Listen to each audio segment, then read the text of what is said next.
మేషరాశి వారికి ఈ ఉగాది పండగ దగ్గర నుంచి వారి యొక్క ఆదాయ వ్యయాలు ఎలా ఉంటున్నాయో ఈ వీడియోలో సవివరంగా సంపూర్ణంగా తెలుసుకుందాం. ఆదాయం 11, వ్యయం 5. అంటే ఒకవైపు ఏలనాటి శని ప్రారబ్ధ సంచార స్థితిలో ఉండగా అద్భుతమైనటువంటి ఆనందానికి, ఐశ్వర్యానికి, సంపాదనకు కొదవ లేదు అని చెప్పి మనకు జ్యోతిర్విజ్ఞానం తెలియచేస్తుంది. కనుక ఈ జనవరి నుండే మీకు అలాంటి ఆదాయ వనరులు, బ్యాంక్ లోన్లు, స్థిరాస్తులు, చరాస్తులు కూడబెట్టబోతున్నారు. అంటే మనం 11 రూపాయలు సంపాదిస్తే కేవలం 5 రూపాయలు ఖర్చు అవుతున్నాయి, 6 రూపాయలు మిగులుతున్నాయి.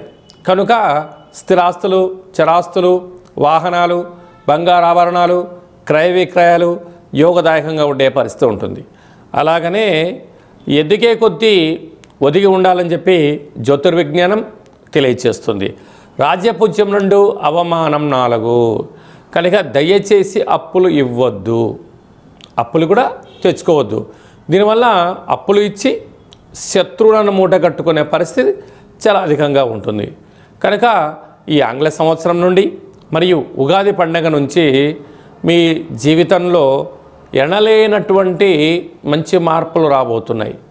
కారణం ఏమిటయ్యా అనగా ఆదాయము పుష్కలంగా ఉంది, ఖర్చును తగ్గించుకోవడం, సమయపాలన, వృత్తులలో, ఉద్యోగాలలో, వ్యాపారాల్లో ప్రమోషన్స్ రావడం, బ్యాంక్ లోన్లు సమయానికి అందడం, మీరు ఏదైతే పనులు చేస్తున్నారో వాటిలో అనంతమైన సంపద కలగడం, రుణ సమస్య, రోగ సమస్యలు తొలగిపోవడం జరుగుతుంది.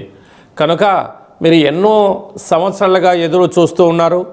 ఇలాంటి కాల సమయంలో మంచి స్థిరాస్తులను, చరాస్తులను, వాహనాలను, షేర్లను, క్రయ విక్రయాలు యోగదాయకం.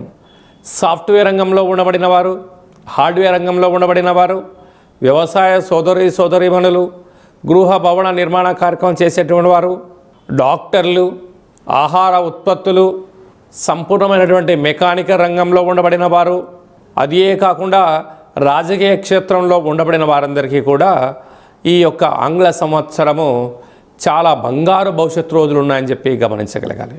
కనుక మనకు గురువారం రోజున జనవరి, గురువారం రోజునే మనకు ఉగాది పండుగ ప్రారంభం అవుతుంది. కనుక శ్రీ మేధా దక్షిణామూర్తి స్వామి యొక్క దర్శనము, ఛాయాచిత్రాన్ని రోజు దండం పెట్టుకోవడం వలన సకల శనిదోషం తొలగి, అంటే ఒకవైపు ఏలనాడు శని ఉండినను గురువు యొక్క ఆశీస్సుల వలన